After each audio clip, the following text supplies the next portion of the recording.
Hi, I'm Shane. Welcome to my shop. Welcome to my channel. So today's video, we're going to be taking the Lucas 41 horizontal boring mill on its first actual job. Not just toying around. It's nothing too crazy, nothing too technical, nothing that's that precise, but it seems to be the machine that is the best suited for the job at hand. It's a little funny because it's not the largest piece in the world, and yeah, there's probably other machines I could have used, but it seemed like the best route to take. In addition to that, I'm gonna do a quick little shop update where I'm at and where I'm headed. So I guess we'll start with if any of you have seen recent video, overnight hydraulic rod repair and piston retainer nut, making that video. I'm sure you've seen my little 4x6 imported horizontal bandsaw smoking out on me, so that needed a motor. So I got a motor, and I'll show you that. There's some other things I want to show you, but I'm going to show you the motor real quick, and then we'll go from there, and then we'll get to boring. And I'm going to try and make this as sweet and quick and to the point as possible. So hang tight. I'm going to bring you right back.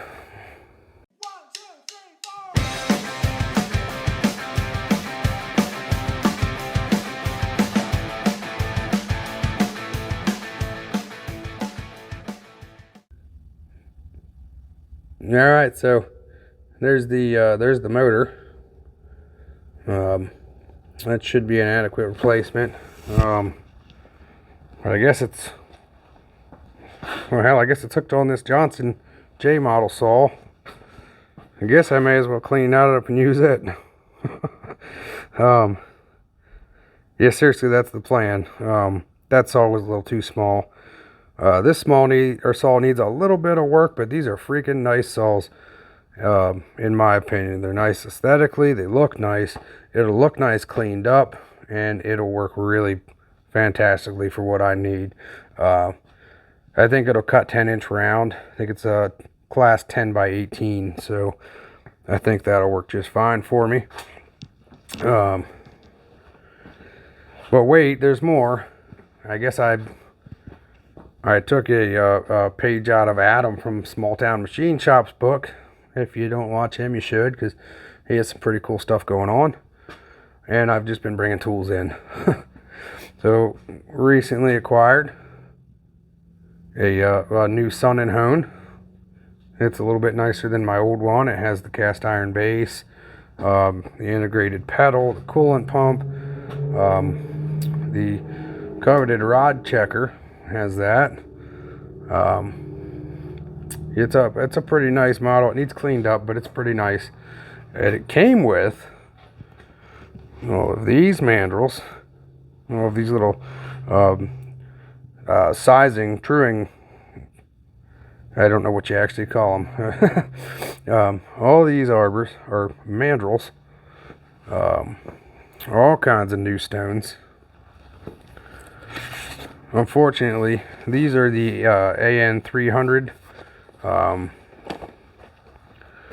The AN series, which is the type that has a a wiper here and here, and then a stone here and here, and they spread out, and you'd use them to like hone in your cylinders on the old shovel, something like that. But I couldn't find the holder for them. But there is a ton of these stones, new stones, old stones. There's a handful of these better mandrels. These are the higher quality mandrels that have replaceable shoes. So for example, your cheaper ones, this is probably even a little bit of a nicer one, but they kind of have cast in shoes, that ride on the side here, opposite to the stone, and they wear. these wear, but you can replace them, and you'll have this mandrel for freaking ever. So I can't complain about that. I have another thing coming that needs a whole lot of room. Well, I did pick this up. I haven't showed you guys this yet. This is the job that I'm doing today is part of kind of a money plus work trade. This is, and I'll show you better in the future, this is a Grob continuous chain filer, and it's a smaller size one, so it's not really one that you see every day. And when these file chains go, I'm told that you can buy maybe a couple undesirable sizes, but yeah, I'm not going to use it a lot. I do intend to use it, but man, I don't want to have to replace that chain. But it's such a cool piece. I had to have it, and my buddy that I'm doing this other job for, he seemed to have to sell it to me, so that's got to find a home. This has got to find a home. I have a small plan of where to put things, but it's getting it's getting a little tight in here. I think we can rectify that, but it's definitely getting tight. So I actually recently acquired these super cool things and put them on that fairly new to me surface grinder. I did grind them in, and they're close, but there is some inconsistency. See, right there. See, kind of within a thou, but I think we can do better. It does kind of fall off at the edges, because these are 15 inches, and the grinder is made for, it's a 618 grinder, so you're kind of working it hard. That being said, this chuck needs pulled. It needs cleaned up. This needs checked with a straight edge. The actual base of the table. The bottom of the chuck's going to need ground in. The top of the chuck's going to need ground in. It was dry ground because I don't have coolant set up on here. And being cast iron, it probably didn't hurt to dry grind it anyways. Not going to go into too much detail there because I'm not a grinder. But yeah, these they turned out fair. I'm not overly disappointed in them, but I'd like them to be a little bit better. I was able to pick those up for the HPM. Yeah, as I was saying, it's pretty full in here, and I'm not going to go into too much detail, but the other machine that's coming in, like I said, it takes up a lot of space, but it fills a lot of gaps. And it checks off a lot of boxes in a machine that I need. There's the old Sunnin. There's the old Hone right there. The old catch-all. Like I said, it's a mess, but I've just been moving stuff in and out like a madman for a while now. And I need a good sunny day to tear into this and fix it. Clean it up, reorganize. So what we have today, that was part of the trade deal for that. I also traded, when I got my 50-ton press, an old Weaver screw press.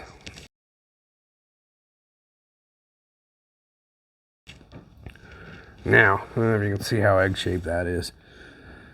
This is the arm, or the bracket that bolts in the top left of the screw press, 20-ton press, and as a pin comes out and a little lever, okay, and the lever turns a wheel. It has a ratchet pawl, kind of like on maybe your metal shaper, that you can pick up and turn to loosen or tighten.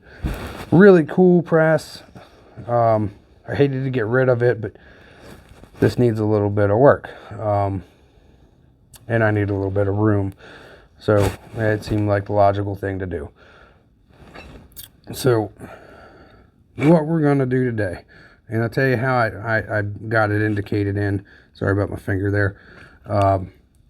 I actually indicated off of this with my mag base, you know, on this piece against the boring bar on the boring head, because it was the only real good way that I could do it. That being said, it's only slightly critical that we be somewhere close to center, because that is super egg-shaped. The goal is to try and clean it up as much as I can, get as much of it as I can round. I don't think I'm going to be able to take it all the way out, because at a certain point we're going to lose these ends, you know, if we make it fully round again. So what we're probably going to do is take it as far as we can, while leaving enough mass, you know, in these cast pieces. And depending on how far we get, either way we're going to turn a pin for it, but we may install bushing, like a bronze bushing, which I don't think I'll have a piece big enough for that, so I have to order that at a different time. But I thought it'd be cool to show you guys the HBM kind of in action. I was curious to see. I still am actually curious to see it. I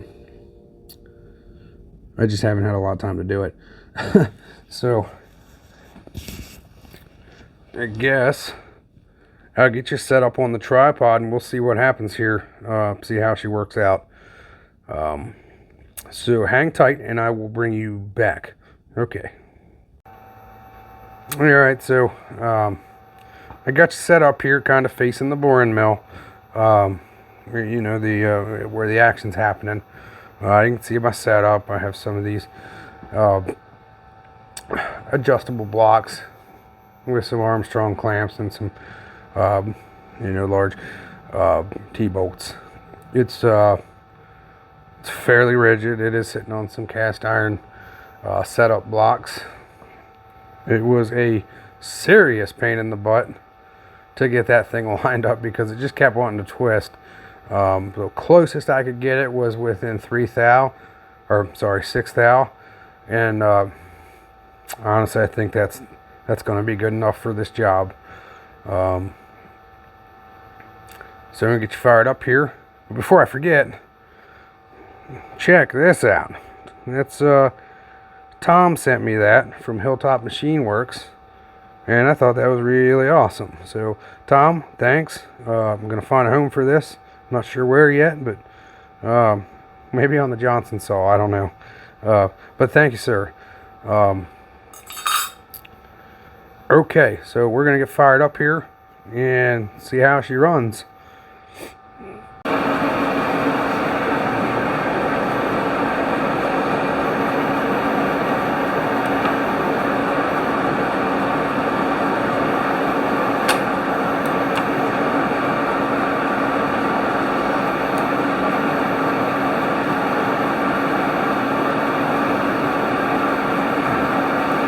Run him in close.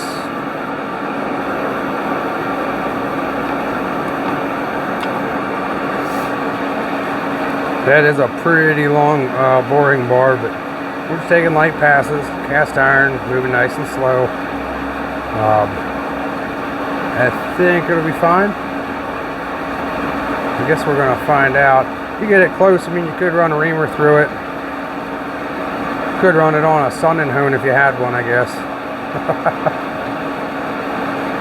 But hey, I want to see how this thing cuts. I'm removing some material here. I also kind of want to apologize. I went over the last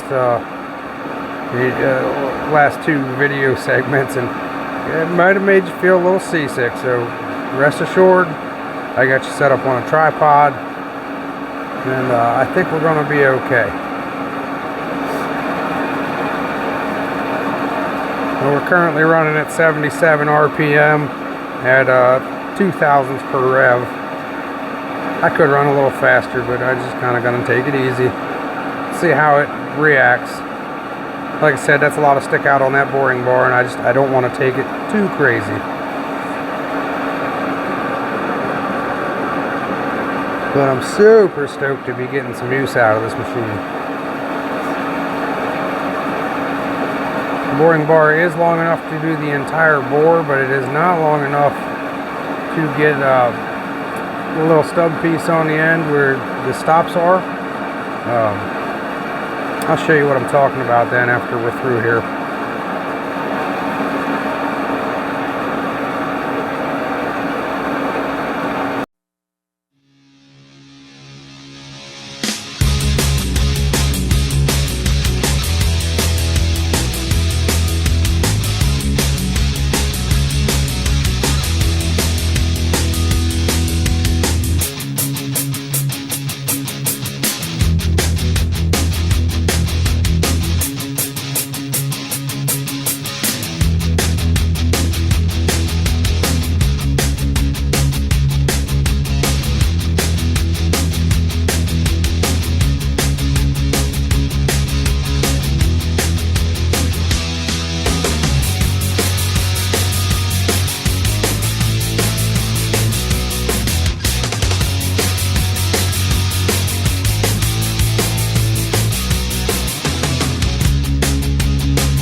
Alright, so this time around we're still at 77 RPM. A pretty fair finish on the inside of the bore. I did step it up to 3 thou per rev, and I stepped the boring head out 30 thou, and I kind of want to see how it reacts. So I guess we're going to try it.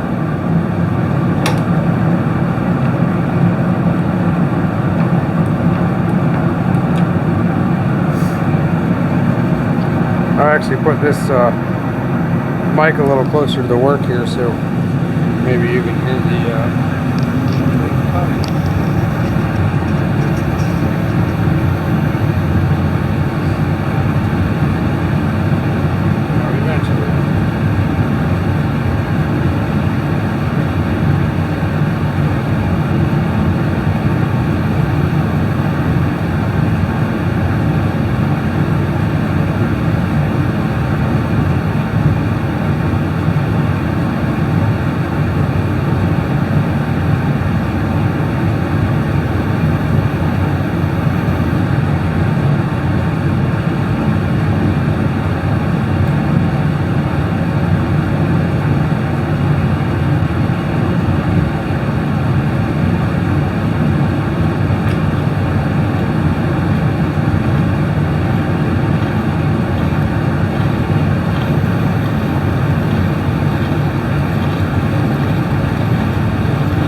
Alright guys, so you can see we got her cleaned up about 90%.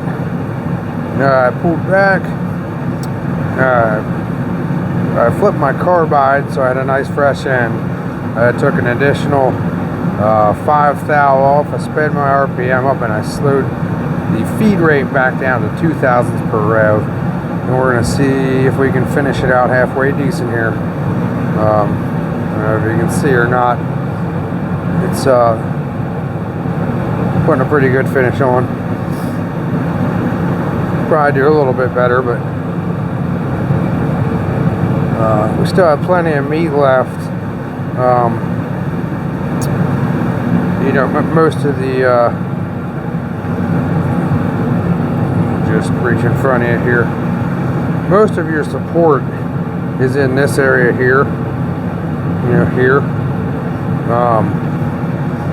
This part here was more of a cavity to retain oil. So I think what we'll do is maybe we'll just make a new pin, since it's, you know, cleaned up with a fair amount of you know, meat left in it. And when we machine the pin, we will machine a recess in that for a little bit of oil retention. And I think that's going to work just fine. Aside from that, I'll clean it up with a cookie wheel on either side. I think that'll do just fine for what it is. A couple extra parts here that need machined afterwards. But I also wanted to point out the reason that I thought that the HBM was the best option for this is, if you can see these back here, here, let me zoom you out.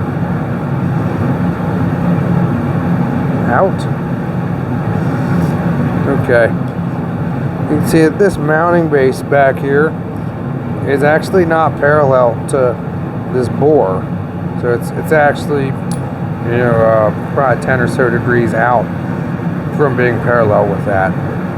That's why I thought that maybe this was the easiest option to set up on, as opposed to drilling and reaming. Because if I would have drilled it, I don't know, I don't think it would have followed the hole that I wanted it to. So I really think this is the best option. But yeah, I think that's the plan of attack. In addition to that, like I said, we got to make the pin. Probably gonna have to do a little bit of work to the actual. There's like a knuckle, and then the lever bolts to a knuckle. I can show you that then.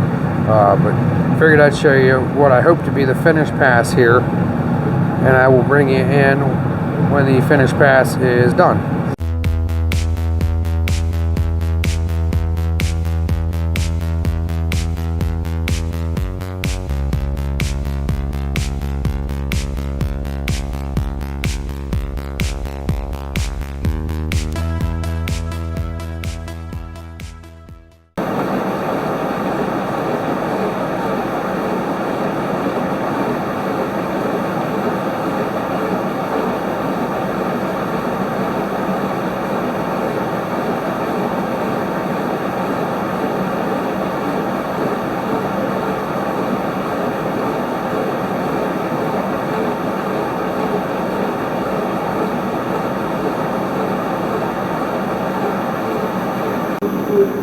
Alright guys, you can see that little spot right there on the corner that didn't clean up.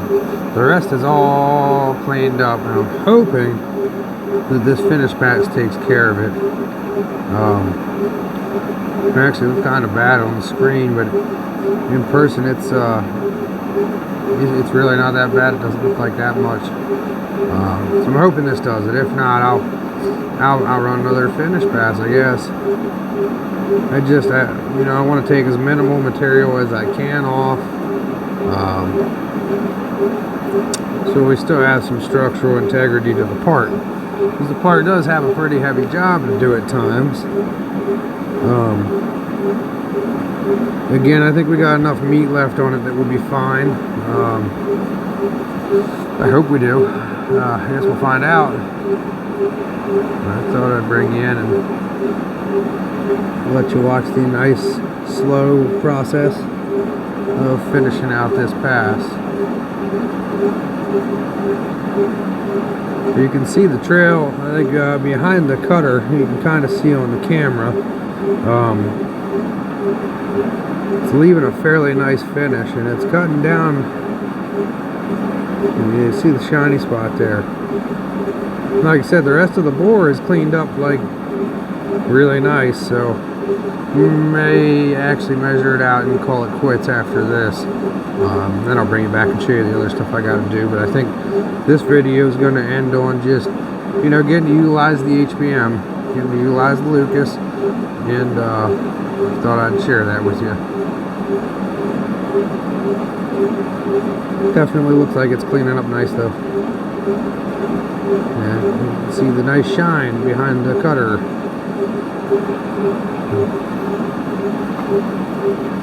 See a heck of a lot of shadow in there behind those chips that I should probably blow out. Let's see what happens. Hell, I like the party.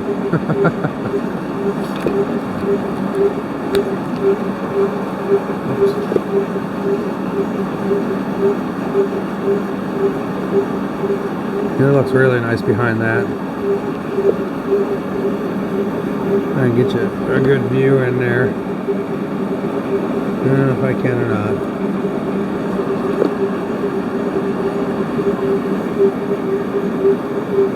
Might be the best you get. Seems like it's gonna get it, guys. I don't know. I hope it does. A little deep of a finish cut. Maybe I'll come back through it like a you know, tooth thou finish. Just hit it one more time. Tooth thou shouldn't make or break us. It may just make for a nicer piece at the end of the day. So I'll bring it back when she's all through. This is just a little bit tedious, a little cumbersome. To hold all this camera and flashlight while watching everything else. So yeah, I'll bring it back. Alright, hang tight.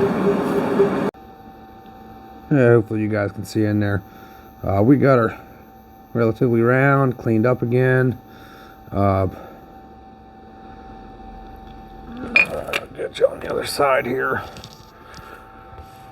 Bring my light with me. Fairly nice finish in there. There's some shmoo in here. Fairly nice finish in there. Oh, come on now. You can see the spot did used to be recessed. Still partially recessed for oil retention, but she's pretty round. Pretty nice finish.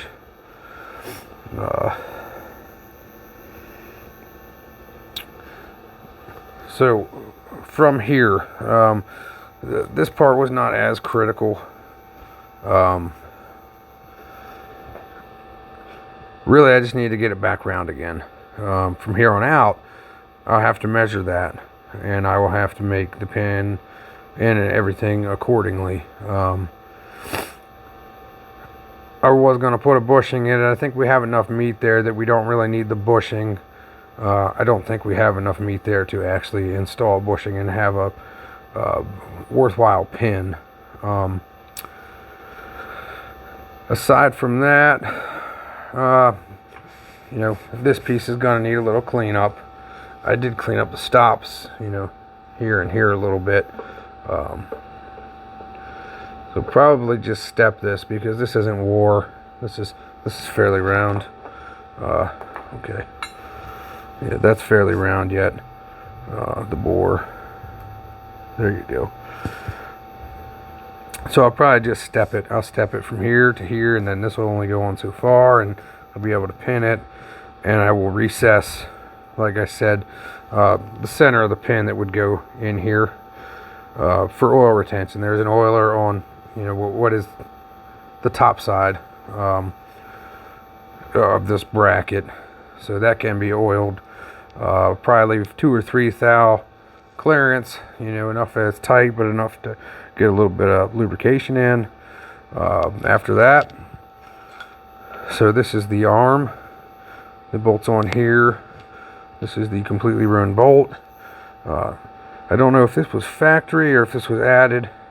There's already a bushing in it, but said bushing is, I mean, it's sloppy, so we're gonna make a new one. We'll probably hone this out because, I mean, why not? I got the sun in now, so and this, we're all gonna do this on a different video if you guys are even interested in seeing it. Your input is welcome on, whether or not you think I should bush this, or I'm thinking I'll just, mild steel 1018 for the pin, so that hopefully that wears a lot quicker than the cast iron. But if it's lubricated, this part's probably near or over 100 years old, and it's just now getting attention, so I think it'll hold up just fine. Yeah, aside from that, I kind of love this machine, so yeah, I'm happy that I finally got to do something productive on it. A little bit of cleanup work on this end yet, because here you can see the step. That's as far as I can get the boring bar to go through, and that's superficial anyway, so we'll just grind this out a little bit, square these up a little more, probably just clean up these faces, here and here. Same thing on this one. We'll clean these up. Yeah, but I think that's going to be it.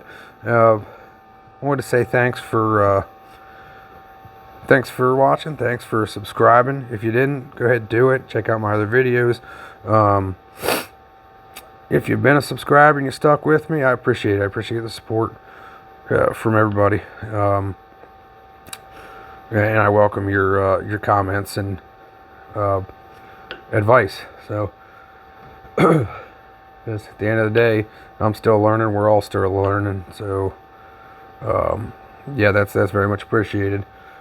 Yeah, the torpedo heater that warms this place up ran out of fuel about 2 hours ago. So,